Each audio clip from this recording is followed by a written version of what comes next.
안녕하세요. 최재권의 대출학교 최재권입니다. 여러분들이랑 같이 7번째 강의하게 돼서 굉장히 기분 좋고요.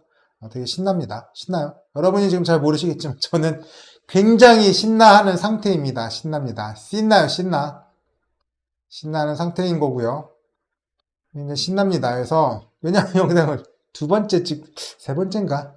두 번째인가 세 번째인가 찍고 있기 때문에 굉장히 신납니다. 아주 그냥 굉장히 잘 말씀드릴 수 있을 것 같아요. 그렇게 되고 저희가 지난 시간에 원래는 공적 정보에 대해서 다 말씀을 드려보려고 했는데 말씀을 못 드렸죠. 여기까지만 드렸습니다. 토지에 관련된 것들만 말씀을 드렸고 건물부터는 말씀을 좀 못 드렸거든요. 건축물 대장과 위반 건축물 나머지 몇 가지 공적 정보에 대한 내용들을 설명드리고 여러분이 좋아하시는 규정 얘기로 넘어가도록 하겠습니다. 신나시죠? 저 정말 신나요. 에너지가 너무 넘쳐가지고 정말 미치겠어요. 너무 신나요, 정말. 좋습니다. 건축물 대장 먼저 말씀드릴 거고요. 토지이행 확인서는 토지 이음에서 보는 거였잖아요. 건축물 대장은 정부24. 여러분들이 주로 이용하는 gov.kr 이 사이트 들어가 보면 됩니다. 제가 미러 들어가 봤고요. 정부24 들어와서 봤고 밑에 보면 자주 이용하는 서비스에 보면 여러분이 원하는 모든 것들이 다 있다. 여기 보면 토지대장, 임야대장도 있죠. 이런 거 있고 주민등록 등본 발급도 있고 건축물 대장 발급도 있고 가족관계 증명서, 지방세 납세 증명, 국세 납세 증명도 있고 좀 넘어가 가볼까요? 옆으로 넘어가면 지적도 있고 소득금액 증명이 있고 토지이용 계획 확인은 있고 건강보험 있고 사업자 등록증 있고 다 있잖아요. 모든 게 다 있다. 모든 게 있다. 여기 없는 거라고는 여권밖에 없는 것 같아요. 여권이란다. 인간밖에 없는 것 같아요. 인간 빼고는 거의 다 있다. 또는 뭐 있죠? 전입세도 연락? 얘도 여기 없나 보네요. 이런 거 빼고는 모두 다 정부 24에서 뽑아보면 되는데 지금 저희가 보려고 했던 부분은 뭐였냐 라고 하면 건축물 대장에 관련된 거였으니까 건축물 대장을 여기서 볼 수가 있다더라 라는 얘기를 첫 번째로 드려보고요. 두 번째 내용 넘어가겠습니다. 위반 건축물이 뭔데? 이런 고민들을 해볼 수 있거든요. 건축물 대장과 함께 위반 건축물이 여러분에게 한번 드려보고 싶었던 이야기 중에 하나입니다. 위반 건축물 내용 좀 볼게요. 위반 건축물은 이런 것들을 위반 건축물이라고 합니다. 건축 허가나 신고 없이 증축했다. 베란다, 우리 빌라나 오피스텔 같은 경우에는 허용해 준 것 같은데 오피스텔에 예전 오피스텔이나 빌라에 베란다를 만들면 이게 불법이었답니다. 불법. 이런 걸 하면 안 됐었던 거고 컨테이너를 무단 증축하는 것도 위반 건축물 정했다고 해요. 허가나 신고 없이 대수선을 한 경우라고도 알려주고요. 어떤 경우냐 내려보면 가구 쪼개기라고 하거든요. 하나, 둘, 셋, 네 개 있던 가구를 8가구로 쪼개기 했죠. 이게 가구 쪼개기라고 부르는 겁니다. 이런 것도 위반 건축물, 허가나 신고 없이 용도 변경을 한 경우에도 위반 건축물이다 라고 얘기를 하고 있어요. 예를 들어서 보겠습니다. 근린생활시설을 주거용으로, 근린생활시설 다른 말로 하면 상가입니다. 가까울 근, 편할 린, 가까이 있어서 내가 편하게 쓰는 생활시설, 다른 말로 하면 상가인데 이거를 주거용으로 변경했다. 우리 상가를 주거용으로 변경해서 임시로 쓰는 거 말고요. 그냥 공간이 있어서 임시로 쓰는 거 말고 진짜 주거용으로 변경해서 쓰고 있다. 이런 것들은 위반 건축물인가 봅니다. 걸리면 안 되겠다는 거죠. 고시원을 취사도구로 설치하는 것도 안 된다고 해요. 얘도 위반 건축물인 것 같아요. 이렇게 된다는 거고요. 조금 더 내용 들어보면 강제 이행금이 위반 건축물에서 나온다 라는 얘기를 하고 있습니다. 그래서 내용을 좀 보면 아까 말씀 못 드렸던 것 중에 몇 개를 더 볼게요. 계단식 벽을 부수어서 새로운 통로를 만드는 것도 위반. 단독주택을 단독인데 두세대로 분리해서 출입을 위해 새로운 계단을 만드는 경우 위반. 다가구 주택에 쪼개기한 것들도 위반. 베란다 불법 확장 아까 말씀드렸고 지상 1층 근린생활시설을 주거용으로 개조해서 사용하는 거 위반. 독서실을 고시원으로 쓰는 거 위반이라고 해요. 고시원을 원룸으로 사용하는 것도 위반이라고 합니다. 다가구 주택 보면 지하 1층에 대피소라는 게 있거든요. 이거를 주거용으로 사용하는 경우에도 위반 라는 내용들을 얘기하고 있고요. 그 다음에 또 볼만한 것들은 네. 여기는 넘어가고. 그래서 이런 것들이 걸리면 어떻게 되느냐. 위반 건축물이 적발이 되면 담당 공무원은 어쩌고저쩌고 해서 서면 통지를 합니다. 그래서 시정해라. 네가 고쳐라. 똑바르게 해라. 똑바로 해라라고 하는데 안 한다 이거죠. 그러면 이행강제금을 부과를 시키겠다. 이런 내용을 하고 있습니다.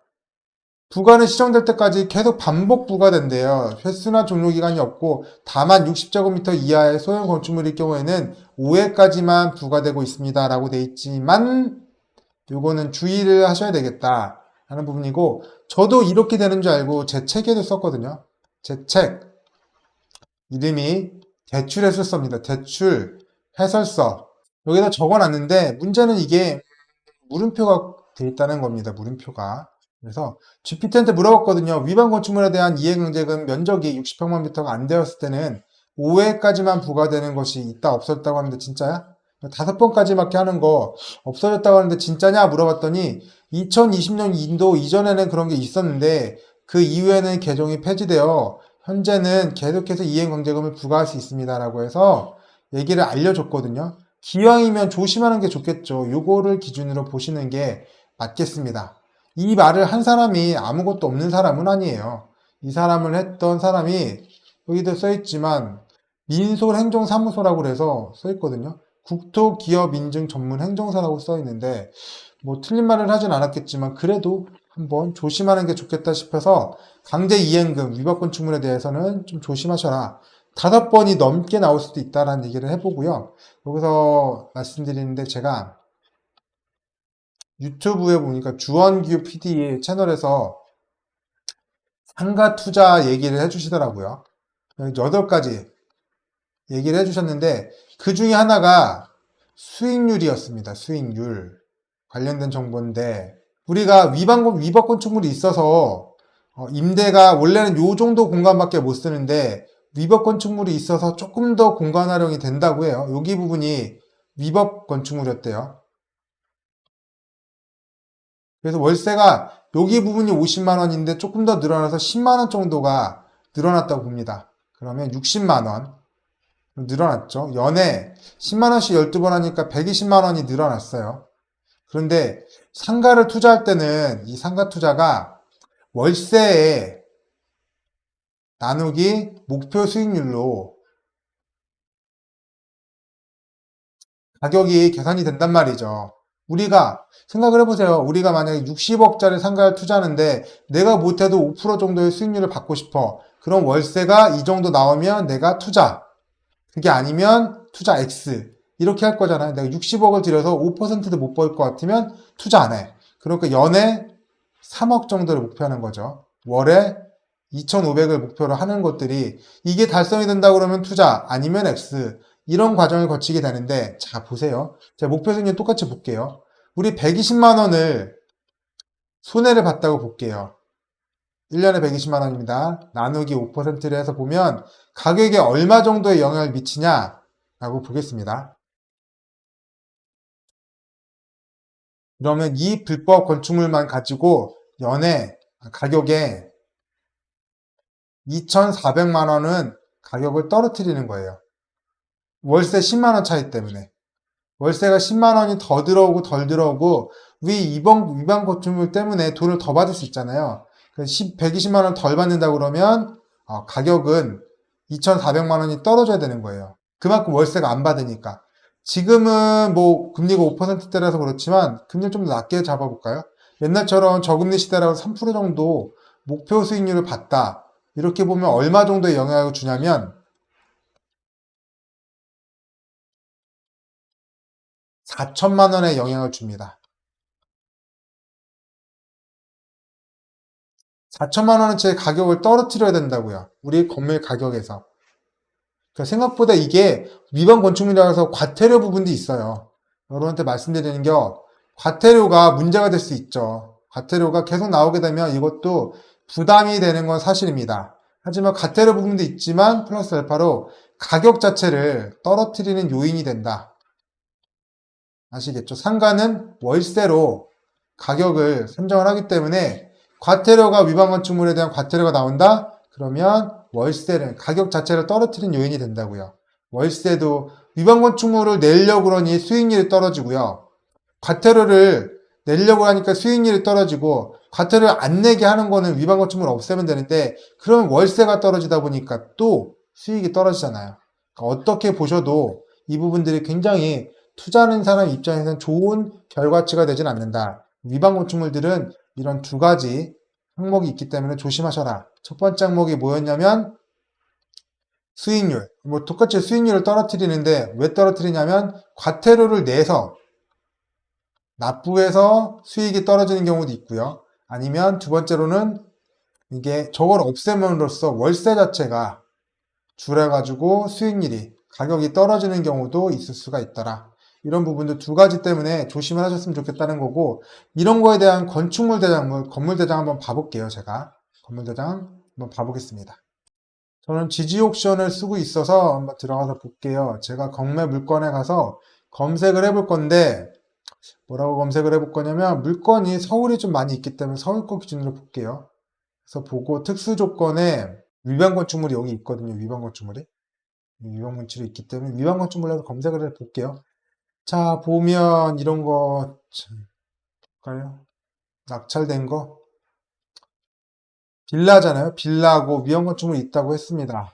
네, 위반 건축물이라고 봤고 사진을 좀 봐볼까요? 그냥 딱 보기 베란다 제시물건 해가지고 주택의 일부 6.36 정도가 베란다를 못 만드는데 베란다를 만들었다고 나와 있네요. 베란다 때문에 위반 건축물이 등재가 됐다. 네, 여기 베란다 때문에 위반 건축물이 등재되어 있다고 하고요. 이렇게 돼 있으면 건물 대장에도 건축물 대장에도 표시를 해주거든요. 그 건축물 대장에 대한 것들을 한번 볼게요. 제일 처음에 보이죠? 위반 건축물이라고 바로 보입니다. 건축물 대장이 이렇게 표시를 해주기 때문에 위반 건축물이 있는 건물이구나 여러분이 바로 확인해 보실 수가 있습니다. 이렇게 보시면 된다는 게 첫 번째고요. 조금 더 내용을 넘겨보면 대체 뭐가 걸렸냐 라고 하는 것들은 여기 뒷장에 보면 하단에 있어요. 2016년에 걸렸고 위반 건축물의 표시 주거 4제곱미터를 무단 증축했다 라고 해서 알려주고 있죠. 이게 위반 건축물이다. 여러분이 대출할 때는 어떻게 하면 좋겠냐 라고 얘기를 역시나 저에게 여쭤본다면 이런 것들 때문에 우리가 뭐 저가 낙찰되면 안 되기 때문에 좀 조심을 해야겠죠. 근데 해줘야 된다면 고민하기 위반 건축물에 대한 과태료 있잖아요. 이게 얼마인지는 알아야 될 것 같아요. 얼마. 아니 위반 건축물이라고 해도 금액이 뭐 5만원? 3만원? 이런 식으로 적게 나오면 뭐 이것 때문에 채권 보전의 가격이 그렇게 크게 떨어지겠느냐? 그러진 않을 거 아니에요. 다른 것들도 71% 정도의 낙찰이 됐고요. 얘도 지금 매각가 70% 정도의 낙찰이 됐습니다. 그러니까 위반 건축물은 70% 정도에는 지금 낙찰이 됐어요. 근데 위반 건축물이 아닌 거를 찾아보자면 매각 사례 얘는 64%고 얘는 80%고 100%짜리들도 있네요. 좀 가격이 애매가하긴 한데 다세대 직전 6개월 매각가율은 50%랍니다. 50%. 그렇게 본다면 얘네들이 64%, 70%가 뭐 엄청나게 나쁘거나 이러진 않을 것 같아요.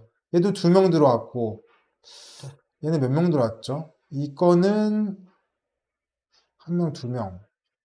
일단은 2명보다 많이 들어온 것 같은데 응찰 3명 했다고 나오네. 3명. 그렇기 때문에 위반 건축이라고 해서 무조건 다 저가 낙찰이 되거나 이러지는 않을 것 같아요. 조금 더 보셔야 되고 보고 정확하게 판단해 봐야 되겠지만 과태료 부분이 너무 크지 않다면 여러분들이 어느 정도 내는지 과태료 고지서를 받아보고 채권 보전에 문제가 있는지 없는지 받아보시고 대출을 좀 진행해 봐도 괜찮겠다 라는 얘기를 드려봅니다. 이번에 여러분에게 말씀드릴 거는 근생 빌라입니다. 근생 빌라. 요걸 한번 여러분에게 설명드려 보려고 해요. 소위 근생빌라라고 불리는 불법 건축물에 들어갔다가 전세보증금을 돌려받지 못하고 있는 피해자들이 갈수록 늘고 있다. 근린생활시설은 식당, 학원, 미용실처럼 주택가 가까이에 위치해 있는 상가들을 말한다. 라고 설명을 좀 해주고 있고요. 나머지는 같은 빌라 건물이어도 일부 층은 주택, 다른 층은 근린생활일 수가 있어서 외관만으로는 구별이 힘들다. 그래서 불법 개조하는 경우들도 있다더라. 1, 2층을 상가로 등록하고 주거용으로 불법 개조하는 경우가 비일비재하다 라고 되어 있어요. 세 번째로 가보면 문제는 이들이 불법 건축물에 살고 있다는 이유로 각종 전세 사기 지원 대책의 사각지대에 놓여 있다는 점이다. 근린생활시설 피해자들은 저리대출, 대환대출과 경락자금대출 지원을 받을 수 있는지 불투명하다. 뭐 이런 것들이 된다고 하고, 근생 빌라는 경매 시장에선 찬밥 신세다. 적법한 빌라라도 새 주인을 찾기가 어려운 상황에서 이행 강제금까지 감수하며 낙찰받으려는 사람이 드물기 때문이다. 지방자치단체들은 불법 개조를 적발하면 원상복구 명령을 내리고 복구가 이루어질 때까지 건물 소유자에게 이행 강제금을 부과한다. 이때까지 여러분이 배우셨던 거죠.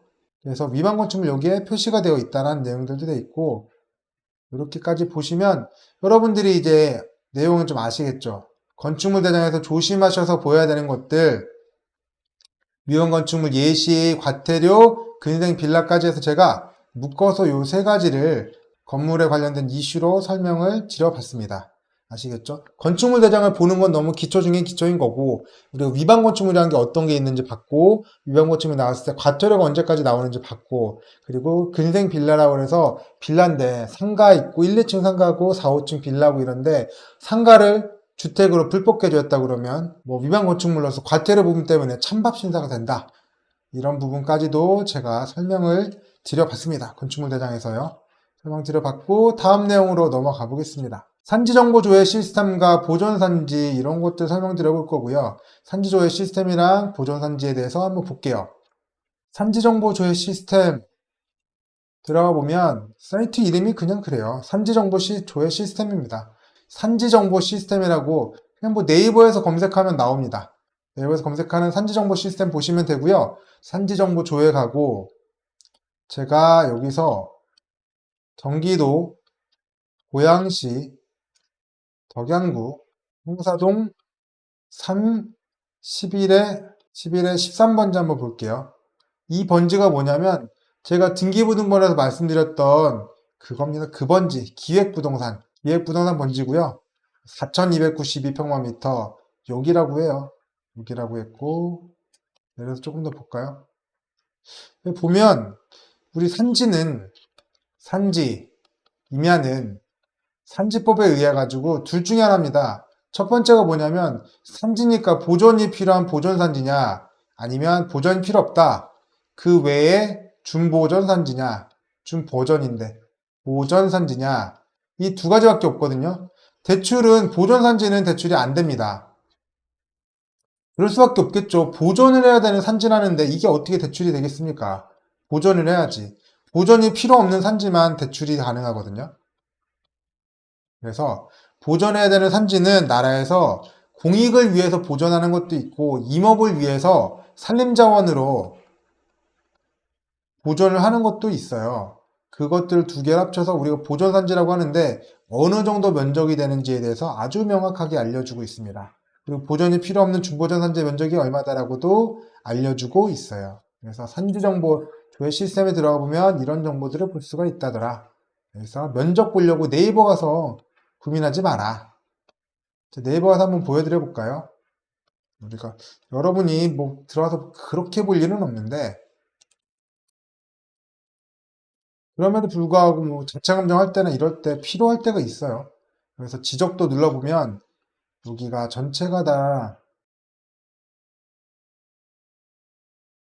이렇게 해서 면적을 봐야 될 때가 있거든요. 여기 너무 크게 봤네요, 제가.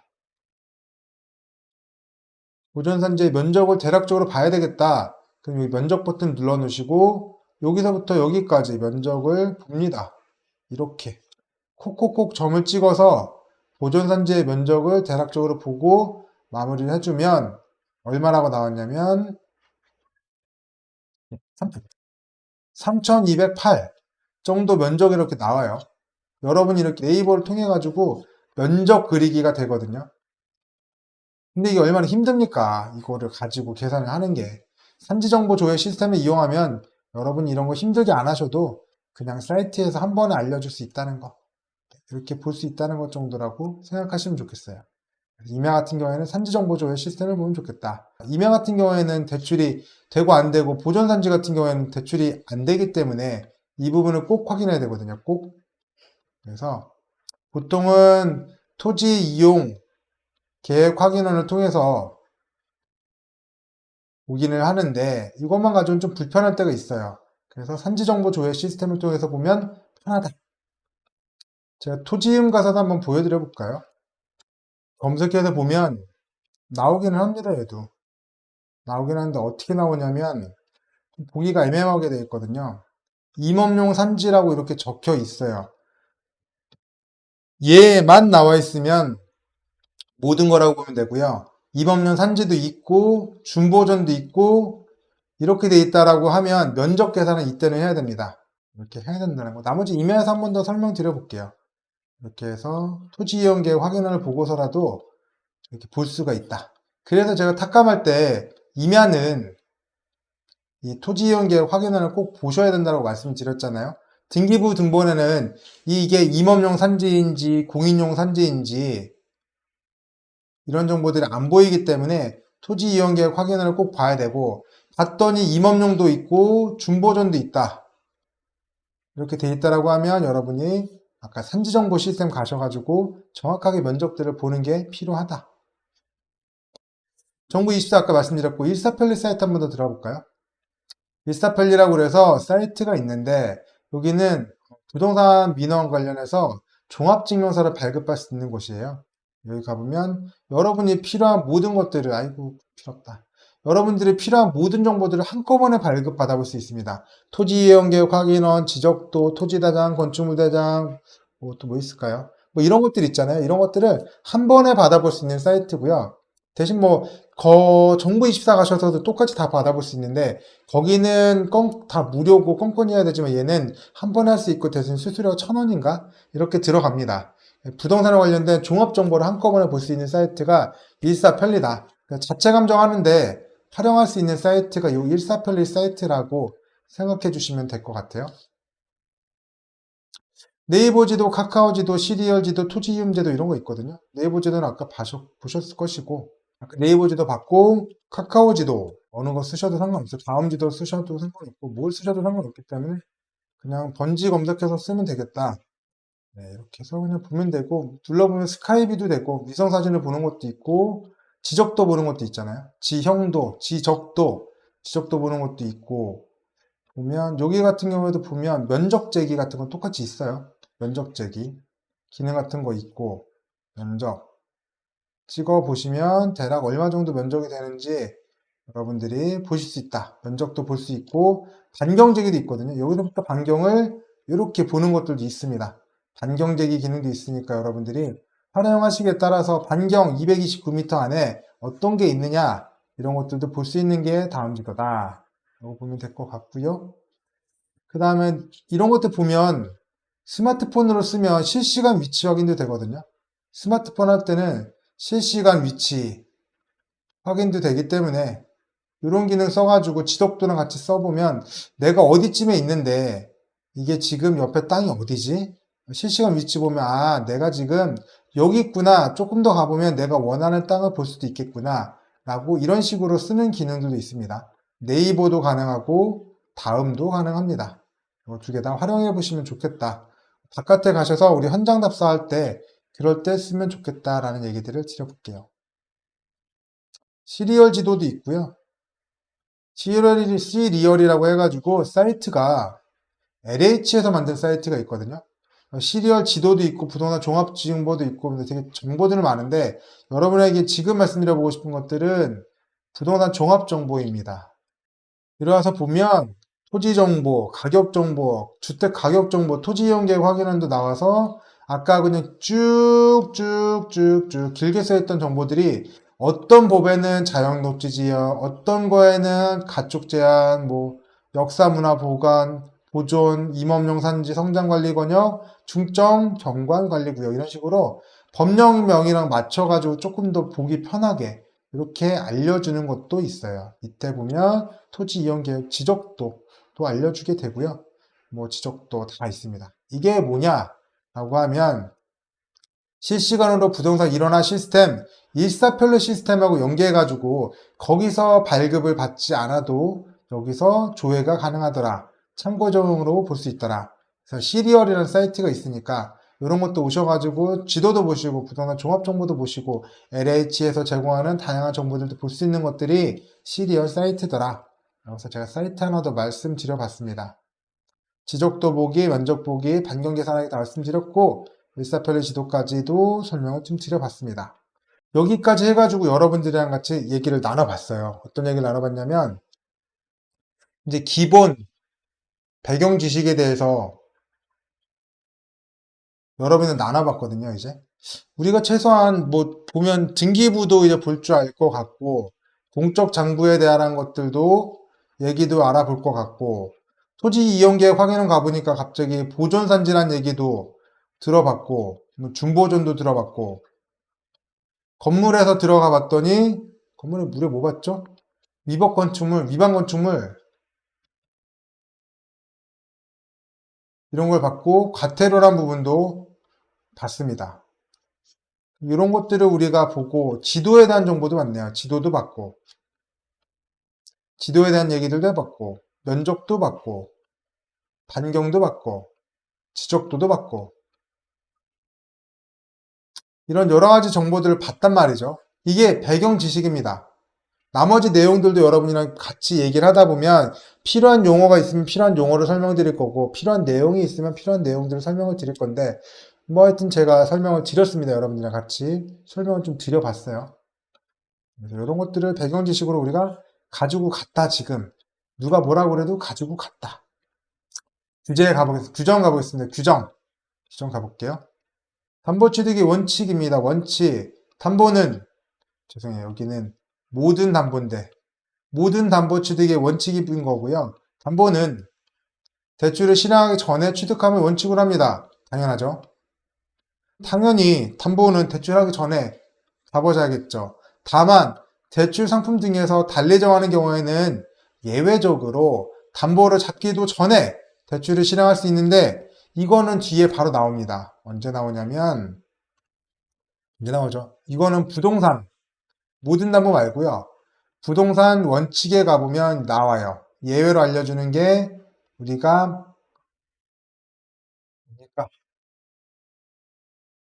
집단 잔금 대출. 저도 까먹었네. 집단 잔금 대출. 이런 거 할 때 나오는데 다시 한번 세세하게 잘 설명드릴게요. 그래서 일단은 원칙만 알고 가시죠. 뭐 원칙은 당연하잖아요. 담보대출 하기 전에 당연히 담보부터 잡고 예금을 담보로 잡으시던 신용을 담보로 잡으시던 보증서를 담보로 잡으시던 부동산을 담보로 잡으시던 일단은 담보로 잡고 가는 게 먼저다. 원칙이다. 건설 또는 설치 중인 시설물에 대해서는 이 토지가 있는데 건물을 짓고 있대요. 라고 해서는 담보 제공을 위한 약정서라고 쓰고 다른 말로 계약서라고 우리가 읽습니다. 약정서하고 계약서하고 같은 뜻이에요. 그러니까 나는 건물 다 지어지고 나면 당신네들한테 담보를 제공해 주겠습니다는 계약서를 쓰는 거죠. 그래서 이름도 후치담보 제공용. 나중에 담보를 취득한다. 이런 것들을 제공을 해주겠다는 용도로 받게끔 되어 있습니다. 다만 제3자가 건축주인 경우에는 그 사람 제3자를 우리가 2자, 3자 관계라고 있잖아요. 우리 영어에서 배웠던 그겁니다. 2자 관계 I와 you 나와 너밖에 없죠. 3자 관계 I, you, him I, you, he, she 이런 거 있잖아요. 나와 너와의 사이에 딴 사람이 한 명이 더 껴 있어. 이게 바로 3자 관계라고 하고요. 이 제3자가 이 사람의 건축주라 이거예요. I는 은행이고요. U는 채무자입니다. 그런데 갑자기 모르는 사람 한 명이 나와가지고 자기의 이름을 건물을 짓겠다고 맨 땅에 여기다가 건물을 모르는 사람 제3자가 들어왔대요. 그럼 이 사람이 건물을 짓도록 냅둬야 되느냐? 이거는 안 될 거잖아요. 이 사람은 연대보증으로 세워야 됩니다.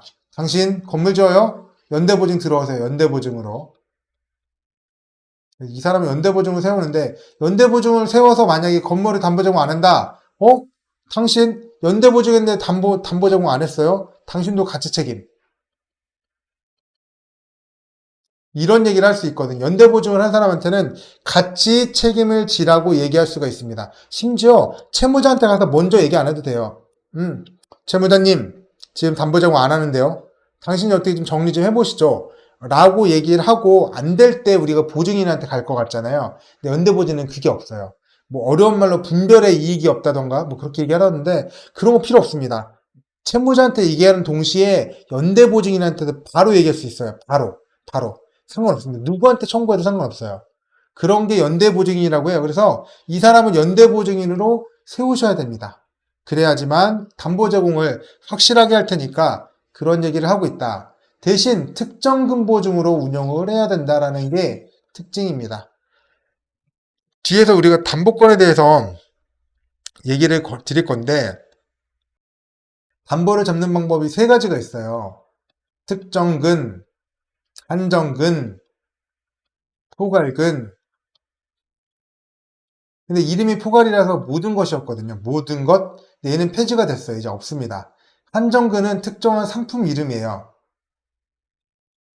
상품 이름만 종료하기 때문에 뭐라 할까요? 슈퍼 모기지론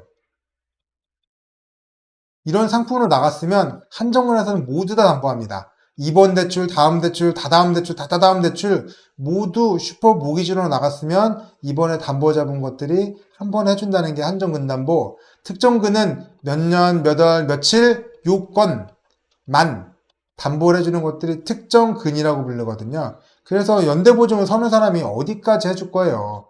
2번 건만 하면 되잖아요. 2번 건만. 그렇기 때문에 특정근보증으로 연대보증을 운영을 하셔야지만 된다라고 되어 있습니다. 살짝 옆으로 빠져가지고 언제 또 연대보증 받을 거냐라고 얘기를 한다면 첫 번째, 지금 건축주가 다른 사람인 3자일 때 있고요. 두 번째, 남의 예금을 담보로 잡을 때 그때도 하게 되고요. 세 번째, 법인 대표. 법인의 대표는 회사를 잘 운영하라고 하는 거고 비슷한 걸로 교회의 목사도 뭐 비슷한 얘기로 연대보증하게끔 되어 있습니다. 네 번째로 지금은 없어졌지만 예전에는 중도금 대출할 때 연대보증이 들어왔어요. 지금은 허그보증이라고 해서 연대보증 보증서가 들어오기 때문에 이런 게 필요 없는데 옛날 상품으로 할 때는 중도금 대출에 연대보증이 필요했다. 이렇게 정도가 지금도 남아있는 것들은 하나, 둘, 세 개 정도라고 보면 되고 4번은 지금은 거의 없어졌다. 연대보증은 특정 근보증으로 해야 된다. 정도 얘기 드려볼게요. 담보물의 취득은 감정평가 금액보다는 한가성 이게 아주 중요합니다. 얼마나 적어보세요. 얼마나 원하는 가격으로 쉽게 팔 수 있을까? 이겁니다. 제가 여러분한테 물어볼게요. 1번은 아파트예요. 2번은 단독입니다. 아파트도 감정가가 5억이고요. 단독주택도 5억이에요. 그러면 아파트가 5억에 쉽게 팔릴까요? 단독이 5억에 쉽게 팔릴까요? 아파트겠죠, 아파트. 아파트가 쉽게 팔릴 수밖에 없을 것 같아요. 또는 가격을 다운시켜서 판다고 해도 같은 날짜에 판다고 하면 아파트는 5억에서 한 4억 5천 정도까지라고 떨어뜨려주면 사람들은 엄청 신나서 사겠죠. 근데 단독 같은 경우에는 시세를 모르다 보니까 5억에서 4.5억까지 떨어뜨려 준다고 해도 사람들이 바로 붙을지 안 붙을지 잘 모릅니다. 그럴 수 있어요. 시세를 모르기 때문에. 여러분도 그럴 수 있잖아요. 아니면 이럴 수도 있죠. 단독이랑 농지랑 비춰볼게요. 농지. 이것도 절대 농지라고 불리는 거 있어요. 앞에서 토지이용객 확인할 때 말씀드렸죠. 농업진흥구역. 농사만 지으라는 지역 내의 농지랑 단독주택이랑 가격은 똑같아요. 5억. 5억입니다. 뭐가 먼저 팔릴까요? 당연히 단독주택이 먼저 팔리겠죠. 얘가. 당연하잖아요. 이게 먼저 팔릴 거 아니에요? 이런 겁니다. 내가 원하는 가격으로 얼마나 빨리 팔 수 있나 아니면 내가 가격을 조금이라도 낮춰서 얼마나 빨리 판매할 수가 있을까 이런 것들이 바로 여러분이 생각하는 한가성이라고 보면 되고요. 생각보다는 쉬운 개념이에요. 여러분도 충분히 한가성에 대해서 알 수 있다라고 생각을 합니다. 한가성, 그 감정평가 금액으로 쉽게 처분되는 거 5억이면 5억, 4억이면 4억 얼마나 쉽게 빠르게 팔 수 있느냐라는 거고요. 이게 낮은 경우에는 아무리 감정평가 금액이 100억이 됐든 200억이 됐든 이런 게 높아도 무슨 의미냐 이거예요. 아무도 안 사주는데. 그쵸? 그럴 수 있다 이거죠. 가격이 높으면 뭐야? 안 사준다 이거야. 누가 100억의 감정인데 아무도 거들떠도 안 봐. 10억에도 안 봐. 그럼 이거 어떻게 할 거예요? 가격 내가 100억이라고 우겨봤자 무슨 소용이야? 아무 쓸모 없지. 그래서 환가성이 낮다면 감정평가 금액이 아무리 높아도 실제 처분가액이 10억도 안 나올 수 있다고요. 감정평가 금액에 훨씬 못 미치는 경우도 10% 20%의 경우도 있음에 유의하며 특히 임야, 공장, 공유 지분 등에 주의할 것이라고 되어 있습니다. 제가 이 환가성에 대한 얘기만 드려보고요. 두 번째, 이거 7번째 시간은 마무리 지어보도록 할게요. 경기도 부동산 포털이라는 사이트가 있고요. 안산시 성감동 736번지 한번 볼게요. 안산시 성감동 736번지고요. 지목이 유지라고 나옵니다. 유지. 유지가 뭐냐면 고인, 물이 있는 땅, 저수지 이런 것들을 유지라고 부르거든요. 유지입니다. 유지. 내려서 볼게요. 지목이 유지래요. 유지. 설명드렸죠. 물이 고여있는 땅. 면적이 96만 2,655고요. 건축물은 없을 거고 개별공 시가가 15,900원이 있다고 해요. 내려서 보면 뭐 대충 보고 이렇게 보면 볼게요. 여기가 서해바다고요. 여기가 시와 방조제고요. 여기 부분이 송산 그린시티입니다. 송산 그린시티. 여기서 이렇게 물길 타러 이렇게 내려와가지고 옆에 가면 여기 뭐 평택도 있고 그래요. 다시 서해바다로 가는 거죠. 그런 곳입니다. 이렇게 물길이에요. 물길. 자, 제가 유지라고 말씀드렸잖아요. 물이 고여있는 땅.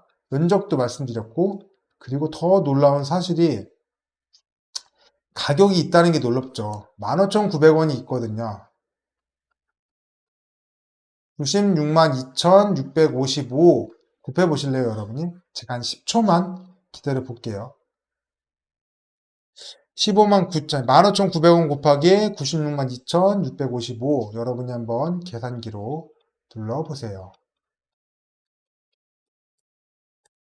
면적이 96만 2천만 하겠습니다. 너무 크니까.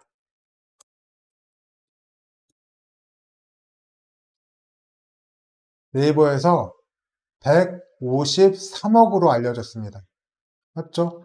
152억 9,580만 원이니까 153억이죠. 이게 뭐라고요? 유지입니다. 유지. 물이 고여있는 땅. 맞잖아. 여러분 같으면 이 땅을 돈 주고 사겠어요? 153억인데 여러분한테 만약에 10만 원 주고 사라고 그러면 여러분은 살까요?